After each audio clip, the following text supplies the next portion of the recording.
এই দেখেন বকুলতলা গাছ, এর নিচে বসে লাঞ্চ করলাম। বাতাস খুব সুন্দর, বাতাস গরমও আছে, খুবই ভালো লাগলো। আমি এখন আছি আশুলিয়া বেরিবাদ বিজিএমই ইউনিভার্সিটির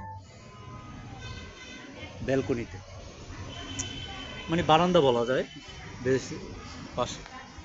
এখানে বসে খুব সুন্দর একটা পরিবেশ, বসে আছি, অক্সিজেন নিচ্ছি, মাগনা অক্সিজেন আল্লাহ দিয়েছে, আল্লাহ রহমত। আর চিন্তা করতেছি প্রায় অনেকগুলো বছর কেটে গেল,